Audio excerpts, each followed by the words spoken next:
I've been a doctor I graduated in 91. I finished residency in 94. So I'm coming up on my 30th year in practice. Wow. As most Black doctors in whatever hospitals or wherever they are, you're always asked to speak about health disparities and the differences in the care and the things of that nature, whether you really are interested in it or not.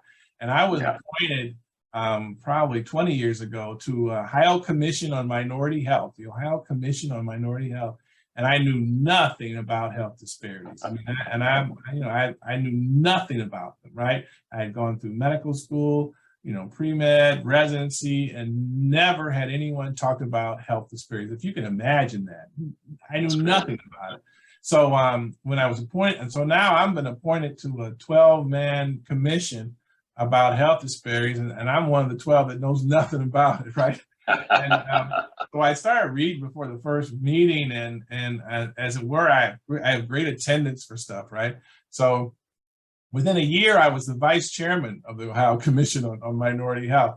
And Wow. within a few years of that, I was the chair, and I had to give a talk every time.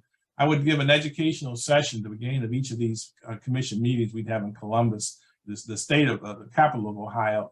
We'd have every other month. And so every other month I'd have to put together a talk, and I would see that, African American, I would just see all this staggering information that I didn't know about, most people didn't know about. And most of the people on the commission, I wasn't the only one who kind of didn't know about these things. And the largest burden by far was always African American. And as part of this commission, we were to address Hispanic, Latino, and Asian American health.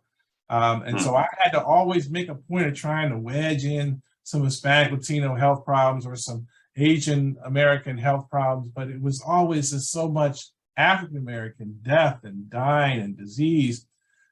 I always spent more time on that. And I felt like, well, I'm Black, and now I'm spending more time on Black stuff. I'm not being fair, right? So, but what I learned is, it's not a minority health problem. It's a Black health problem. It's an African American health problem. That's the problem. Here in America, the Asian Pacific Islanders have an average life expectancy of 86, right? Wow.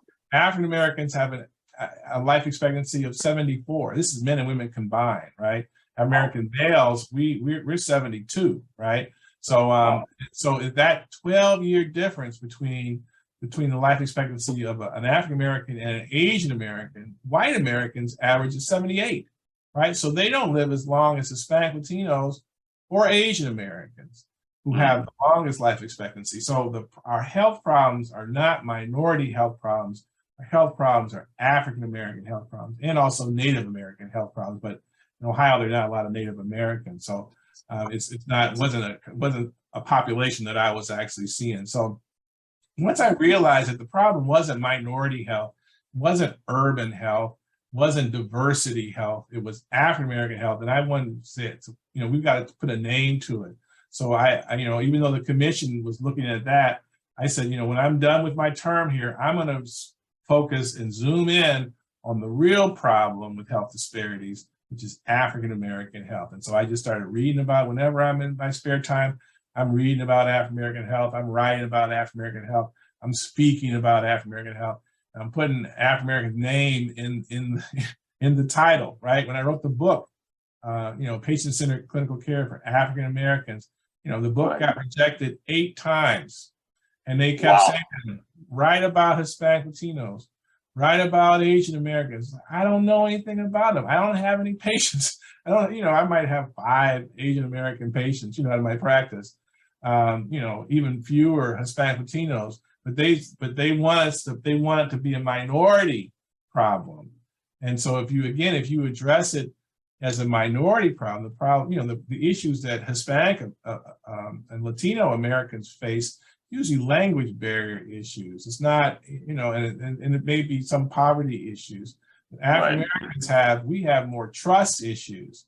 We have, issues related to diet and culture, to where we live, to lead exposure, to, health illiteracy, to just illiteracy in some cases, poor schools, right? Yeah. And so our problems are different than Asian American problems, related to something totally different. So I'll tell you, it's been very rewarding because, you know, I become this national expert, which is crazy to me, on African American health. You know, I mean, it's just crazy that I had to be the person to write the first book on it, and to be the first person that says their practice, that they specialize in it, be the first person to set up a nonprofit that has it in the name. And right now at University Hospital, we're establishing a center for African American health. And it's just fantastic. and that's going to be the first in the country. And people say, well, why didn't, you know, this historically Black college do it, or this historically, you know, why? I don't have the answer. I don't know why they didn't do it, but I know why I am doing it and why I'm going to keep doing it, because I think I can see the needle moving. Oh, that's so you're seeing people begin to turn around, people in the medical health profession, or just the lay people? I mean, when you say needle moving, what do you mean by that?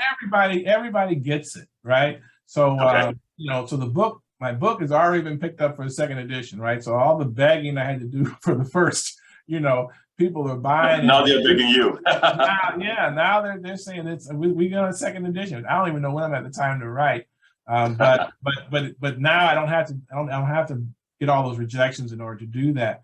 When we set up this center for we're in the process of setting up the Center for African American Health at University Hospitals here in Cleveland. It's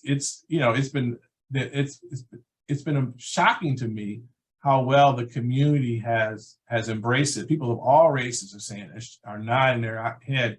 Yes, we do need that. It is time for that, you know, and it's time for, you know, people are kind of tired of hearing about health disparities, and no one's, you know, we spent a lot of time complaining. I spent a lot of time complaining about Black health outcomes and complaining about health disparities. And I really got tired of complaining, really, and said, you know, I'm going to do something. I'm going to develop a multivitamin. I'm going to write a book about it. I'm going to, you know, we're going to start a center, and we're going to start doing research. And you know, Black people will accept research from another Black person than they would accept it from, you know, someone else. And so, you know, and so we can advance what we know about best practices, and we can advance what we know about what tends to work in our community. Absolutely. This is so heartening for me because, as you know, you probably know, but Nigeria has the most number of Black people on the planet. No, I didn't know that. By far, the country with the most number of Black people on the planet.